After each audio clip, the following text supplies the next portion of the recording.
एक 12 साल की बच्ची जब आज मेरी ओपीडी में एक ऐसी हालत में आई जहां उसको बहुत ज़्यादा ब्लीडिंग हो रही थी। माँ ने बोला कि इसको बहुत ज़्यादा खून बह रहा है और उसका पूरा पजामा ब्लड में सोक्ड था। देखने से लग रहा था कि बच्ची बिल्कुल सफ़ेद पड़ी हुई है, उसको इतनी ब्लीडिंग हुई है। बीपी बहुत कम आ रहा था। पहले बच्ची को स्टेबलाइज किया, फिर जब उससे हिस्ट्री ली गई तब उसने बताया कि उसको 4 महीने से माहवारी ही नहीं आई और उसको बुखार आया तो उसके मामा जी ने उसे कुछ दवाई ला कर दी और वो 2 दिन पहले उसने दवाई खाई और आज उसे ब्लीडिंग होने लग गई। अक्सर हम हमारे बच्चों के साथ उनको डांटने में, उनके साथ सख्ती रखने में अपने और उनके बीच एक दूरी पैदा कर देते हैं और इसी वजह से शायद बच्चियां इतना डर जाती हैं कि अपने साथ होने वाले इन इंसिडेंट्स को हमें खुलकर नहीं बता पाती।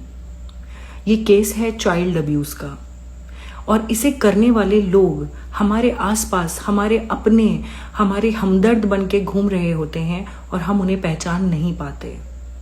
एक 13 साल या 12 साल की बच्ची का मेंटल स्टेटस कैसा होगा कि क्या वो ये डिफरेंशिएट कर सकती है? क्या ये वो पता लगा सकती है कि जो मेरे साथ हो रहा है वो सही है या गलत है, या वो अपने साथ होने वाले इस इंसिडेंट को रोक सकती है? हमने सोनोग्राफी करवाई तो पता चला कि बच्ची 3.5 महीने प्रेग्नेंट है। क्या आप सोच सकते हैं कि ये बच्ची किस परेशानी से गुजर रही होगी? उस बच्ची को देखकर जब मैं उसे चेक कर रही थी तो वो दर्द में इतना तड़प रही थी कि मुझे खुद को रोना आ रहा था और मैं ये सोच रही थी कि ऐसी कितनी सारी बच्चियां होंगी।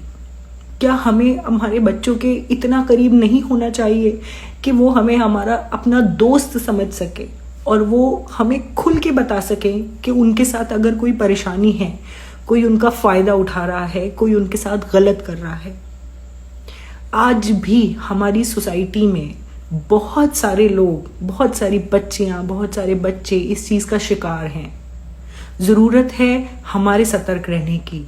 ज़रूरत है हमें हमारे बच्चों के साथ ऐसे रहने की कि वो इतना कॉन्फिडेंस दिखा सकें कि अगर उनके साथ कुछ गलत हो रहा है तो वो हमें बता सकें। और सबसे इम्पॉर्टेंट तो ये है कि हम हमारी बच्चियों को ये समझाएं कि एक गुड टच और एक बैड टच होता क्या है। सारी जिंदगी उस बच्ची के दिमाग पे इसका मेंटल ट्रॉमा रहेगा। उसके आने वाली जिंदगी पे, उसकी शादीशुदा जिंदगी पे, जब उसकी शादी होगी तो कितना बड़ा इम्पैक्ट पड़ेगा ये आप और मैं अंदाजा भी नहीं लगा सकते।